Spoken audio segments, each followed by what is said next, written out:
Russian forces are looking more and more like they are staging a true offensive in Zaporizhzhya. But is the Russian military going to be able to sustain the casualties that they are taking? I'm Paul, U.S. Army combat veteran. Let's talk about it. Okay, so this is an interesting kind of series of events. First off, if you look near Volodar over the last 24 hours, we've actually seen a pretty sizable Russian contingent pushing in a broad front from about the Zoltola Naiva to Kostianivka. Now, look here. This is showing the 22nd of October. You begin to see some pushes here and here, but then you watch it accelerate quite a bit as Russian forces make this push towards Shakhtarsky and Bohyalanivka. But note here, as they continue this advance, you're seeing them make what is, by this war standards, a lightning drive into these two towns. Now, you guys probably know that if you see a big open area that forces have to cross in this conflict, they're almost certainly taking huge casualties to do it. But you can also kind of start to put together the Russian objective here, which is to conduct an encirclement. And the appeal of these encirclements is that it's really the only way Russia can seize territory at anything resembling scale, right? In Avdiivka, for example, right, this was a pocket that the Ukrainians held for literally the first year and a half or over 2 years of the war. And it wasn't until Russia threw an absolutely frightening number of troops into a pincer maneuver trying to cut off the Ukrainian forces in Avdiivka that you saw the Ukrainians withdraw, and the Russians in that brief window were able to seize an actually fairly large area. That momentum has, of course, continued, in part because Ukraine around this time switched their commander, who had the Ukrainian military focus on a mobile defense strategy, one that assumed and actually required Ukrainian forces to back out of positions that were as Russia conducted these assaults, right? So part of this, as insane as it is the Ukrainian strategy working, where Russian forces say, wow, we have a way to win. And so they are conducting these kind of assaults. Again, imagine you're a drone pilot and you see Russian forces cross across open ground, driving straight down a roadway, right? What would you do? You would piece them utterly apart. And it seems like that is what the Ukrainian forces are doing. And the problem is, when you have a mobile defense, the advantage and the disadvantage are kind of the same, which is open terrain, which is what we see here in the south, right? This open terrain means the Ukrainian forces have to conduct longer retreats, right? Because again, imagine you're a Ukrainian soldier and you're defending Shakhtarsky. Well, you're going to withdraw, but are you really going to withdraw to an empty open field? No. The Russians will be the ones piecing you apart there, right? Russian artillery and drones. So you have to bound back to one of these smaller towns or possibly some of these elevated positions here. Or again, you can see just narrow, thin windbreaks are really all you have to dig into. So while you're going to likely see bigger sort of swings in territory, we're almost certainly going to see casualties rise as well. Here's the problem, and there's a number of problems. And we're going to talk about those in a second, and sort of what Putin is doing to try to solve them. But first, of course, if you feel like you're the Russian military, you need to get things done, and you just don't quite have the oomph to do it, well, you don't need to turn to Kim Jong-un. You may just need a little extra caffeine. That's why I created Strike Gum, guys. We're made in the USA, zero sugar. Each piece of Strike Gum has all the caffeine of a Red Bull or an Amp Energy. So it's a no-brainer, right? Come into the 21st century, guys.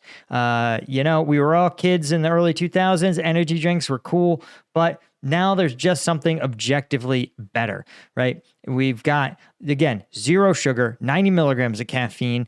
Each pack contains the equivalent of 5 energy drinks worth of caffeine. We're made in the USA. We're veteran owned. And here's the thing. Here's the real appeal. This is for people who need to get shit done. Okay. And when I was in the military, that was me. right? When I was in Homeland Security and I was doing field work, you think I could walk around with an energy drink? Absolutely not. I needed a way to get caffeine and get back in after it. So Strike Gum goes in your pocket. Pump it in, chew it. It's a refreshing mint flavor. It doesn't taste like cough medicine. Again, there's a reason we're the highest rated energy gum on Amazon. It's because we work. We do what we say we do. So go to strikegum.com and pick some up, or you can go to Amazon. Links in the description. Okay, let's talk about the price, right? Putin may be achieving something. He's seizing territory. Those big open fields, man, he's going to get them. But there's a price, and that price is pretty simple. 40,000 troops. According to the deputy commander of the Estonian Military Intelligence Center, Russian troop casualties in October are on pace to exceed 40,000. That's dead and wounded. Right? Ukrainian General Staff saying the Russian forces, again, suffering about 1,600 casualties over the past day, which is competing, actually. They're on a race for the highest daily casualty total. Previously, it was 1,500, which was set on October 18th. So the fact is that Russian forces likely feel that they can do this, that they can incur these casualties, because they think they have more troops in the backfield. And on one hand, they may, right? The North Koreans are providing an additional 10,000 troops, but you can see that the Russian mobilization system is generating about 30,000 a month, right? And they're paying a high price for that, right? They're paying almost $20,000 in sign-on bonuses, plus another 8 to 10,000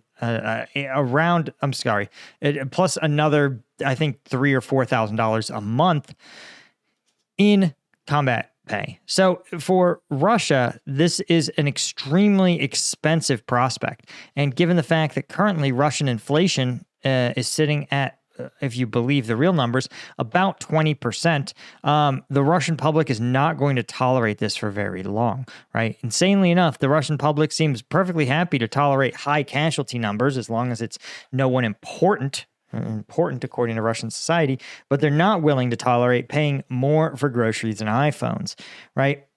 Now, according to Kesselman, the spokesman for the Estonian Military Intelligence Center, Russian troops are advancing along the entire front line by using the classic World War I style combination, shelling, and what he calls human wave infantry attacks. But what's notable is that Russia's refined them somewhat. It appears that their training of troops is somewhat better, that the troops are able to protect themselves, and they are avoiding clustering, right? Russians, after just a quick 2 years, have learned that, in fact, you are easier to blow up if you all gather into one spot really closely. And literally, if you are a member of Combat Vet News and you watched like the drone footage over the last year or so, you've seen that evolution, right? You literally, if you looked at my videos from a year and a half ago, I'm literally sitting there being like, why do these Russians just rush together? When they take fire, they all hunker around each other, making them even a more appealing target. So finally, Russia seems to have learned that. These human waves are now small little 3- and 4-man groups pushing across the front line. Right? And the Estonians actually report the Russian tactics are now bypassing settlements entirely, which, as we've talked about, is a place where a lot of casualties tend to occur, right? Instead, they're simply flattening these settlements, right? Besieging it with indirect fire, surrounding it, and then they just flatten it. This is pretty, you may ask yourself, but doesn't Putin want to, capture some territory that holds value? The answer is basically no. At this point, I think that the Kremlin's objective is to reach the administrative boundaries of Zaporizhzhya, Luhansk, and Donetsk, and then unilaterally dig in and declare victory. And more likely, they're going to do much more creeping low casualty advances. I think that's actually the most likely outcome here. So I think this is a sign that, again, Putin just wants to be able to claim a win based on parameters that he's kind of made up in the first place. So we're going to keep you guys posted as we learn more about both if this Zaporizhzhya offensive and the casualties that Russia's taken. But a huge thank you to all the Colonel tier members of Combat Vet News, like James Sterling, Steve Moran, Doug Beck, Alan Knudsen, Bastian Himmerling, Brian Kelly, Dale McCombs, James Ola, Henry Rossier, all our Lieutenant tier members. I could not do this without you guys. I appreciate you all so much, and I will see you in the next one. Cheers.